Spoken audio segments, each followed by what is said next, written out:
President Putin shared his view during a press conference in Hanoi that the U.S. will replace Zelensky during the first half of next year after they use him to make unpopular decisions, such as further lowering the draft age.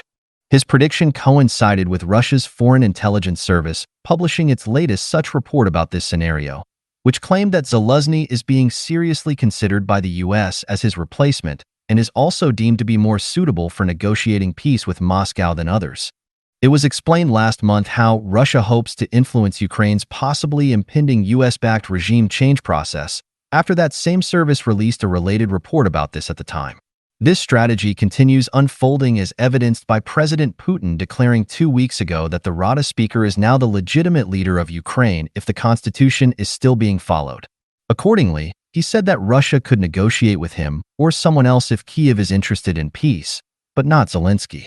As regards the conflict's military strategic dynamics, they continue trending in Russia's favor and won't be changed by minor adjustments to U.S. policy, such as letting Ukraine use its arms to hit any targets across the border that are allegedly planning to cross the frontier. The only variable that can make a meaningful difference at this point in time is if NATO stages a conventional intervention, but that would spike the risk of World War III by miscalculation.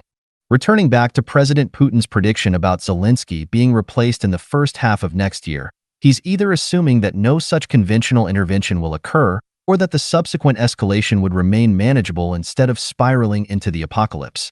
Regarding the first possibility, there's a chance that this won't happen since it's dependent on Russia achieving a military breakthrough across the front lines, which NATO could then exploit to justify directly involving itself in this conflict.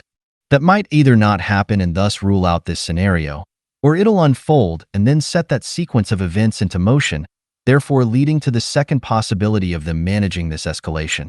In that case, Russia might either eschew striking NATO units so long as they don't cross the Dnieper and pose a credible threat to its new regions, or they'll engage in controllable tit-for-tat strikes before freezing the conflict. No matter what happens, however, Zelensky's political future is set in stone. The first possibility is actually much worse for him since he'll be pressured like never before to lower the draft age as soon as possible in order to replace all the meat that'll have to be ground to prevent a Russian breakthrough across the front lines. It's impossible to predict the timing with which he'd then be replaced since it depends on when that policy is implemented and whether, and how long, the secret police can control the public's furious reaction to sending their young adult males to the slaughter.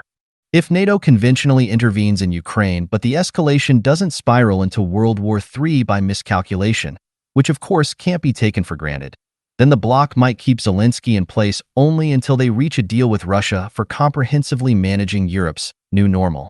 Once that's achieved, whenever it may be, he'll then be pushed aside in order to herald the coming of the so-called New Ukraine under these new circumstances and turn the page on this dark period.